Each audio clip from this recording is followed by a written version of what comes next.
You've got a choice to make, and the choice is in your hands. Nintendo has 3 ways that they can go with upgrading current Switch games to new dazzling 4K Switch 2 versions. But how do you think they should handle it? Let me know what you pick in the comments down below. Each of these has a plus, each of these has a negative. What's going on, everybody? It's Zach from SwitchForce. As we move, we'll hear more and more like U-King-O, which is going to be that Breath of the Wild 4K port, moving one of the greatest Zelda games of all time to the Switch 2 in awesome updated visuals and performance. But how will Nintendo handle this in terms of pricing model and availability? That is a big question. And we've seen Sony and Xbox do their own sort of shtick on how they want to handle upgrades from PS4 to PS5 and from Xbox to its series consoles. What will Nintendo do? Feel free to answer this based on what you think Nintendo will do or what you want Nintendo to do, because they may not line up. I think there's 3 pathways for Nintendo to pursue here.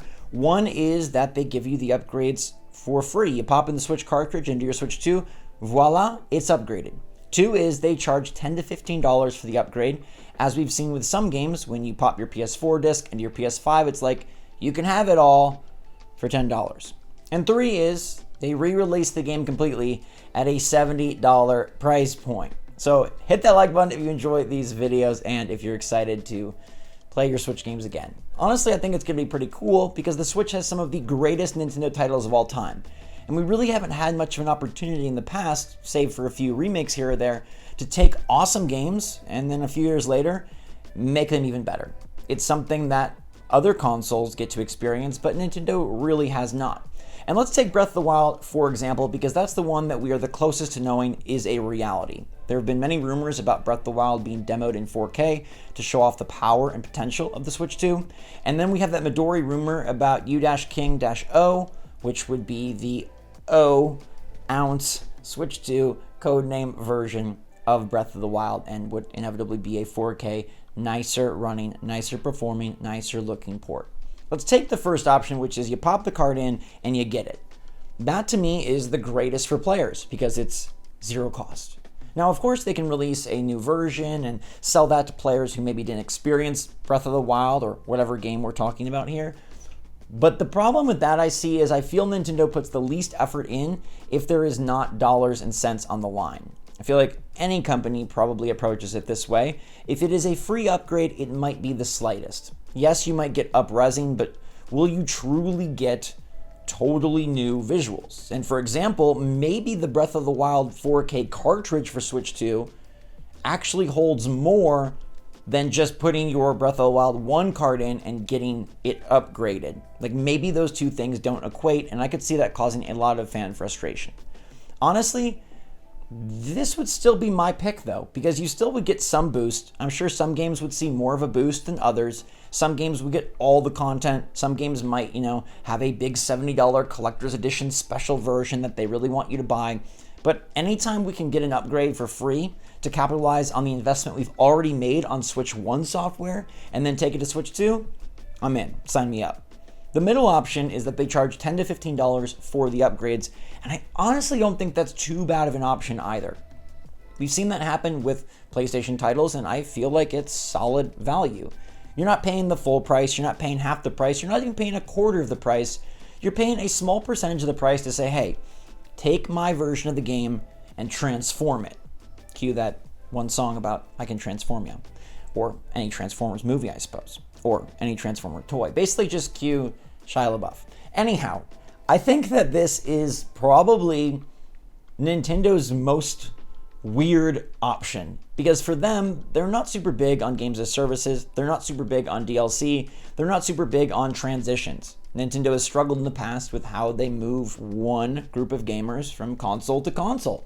And we know that that's an emphasis for them this time around, so maybe they have been studying outside publishers and platform holders, and maybe they do have a great place and plan. But I think the best part of paying $10 is it's a low point of entry, but you're getting something substantial. You can't say, oh, it's $10 for a very limited upgrade. You got to give them the full upgrade. Like if I can go buy a brand new version of Splatoon 3 that has bells and whistles, then if you're charging me, I'm getting that same bells and whistles version but for $10, tacked on to my already existing Splatoon 3 purchase. And if you think about it like modern games are going to cost $70 because they're next gen, and you paid $60, then adding $10 just means you're paying the total price. And I really don't think that's that unfair. I know some people still don't like the idea of paying more for a game that you've already bought, and you should just get the upgrade for free because your contribution was buying their new console for hundreds of dollars, and I do get that. But I think in today's game industry, where even successful studios are closing down, it's just a fact that they have to charge you for something like that. Developers spend time, money, energy, effort, blood, sweat, tears on making these ports upgraded, on making these games run better, on making them run at all on a new platform.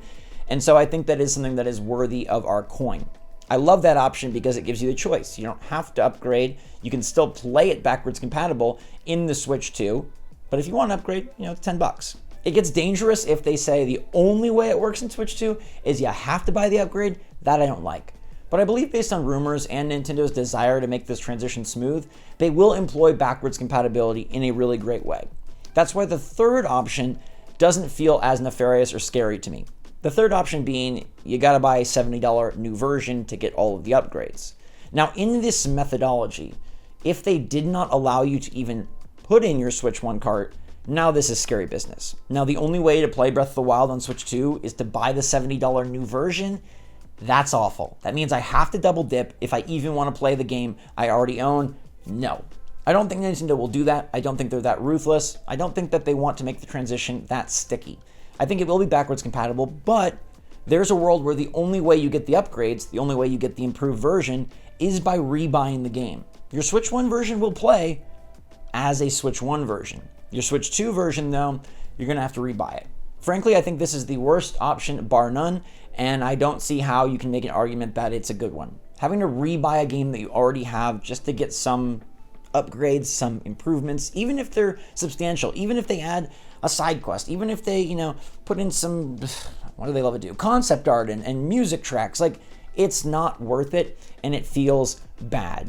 It's fine if they want to offer that for new buyers, new players, but then give us an option to upgrade. And that's why I kind of hope Nintendo goes the middle route. I think offering $10 upgrades for your games to bring them to their best possible version actually beats out free upgrades where maybe they don't have the incentive to make it all that great. Tossing a little bit of coin over to just bump our price tag from a $60 purchase to a $70 purchase. Or hey, if you got a game on sale, maybe you bought it for $30, you paid $10, now it's $40. That still feels like a great deal. It allows Nintendo and its developers to profit. It allows us to have good access to upgraded versions, and it allows everybody to have a chance to play the best version of the games that they love. But let me know what you think in the comments down below. Do you believe that Nintendo will go the route of free upgrades? That still has a ton of appeal because they could do great free upgrades. They don't have to, make them worse because it's free. They could just be super generous, but Nintendo isn't the richest company in Japan for no reason, so I don't really see that happening. I think the paid upgrades is probably more likely, or free upgrades that are a bit disappointing, but there definitely will be versions, I think, where you can buy a collector's edition, a Game of the Year edition, a Switch 2 pack that gives you a bit more features, a bit more content even, and does cost the full $70. Which route do you want to go? Which route do you think Nintendo will go?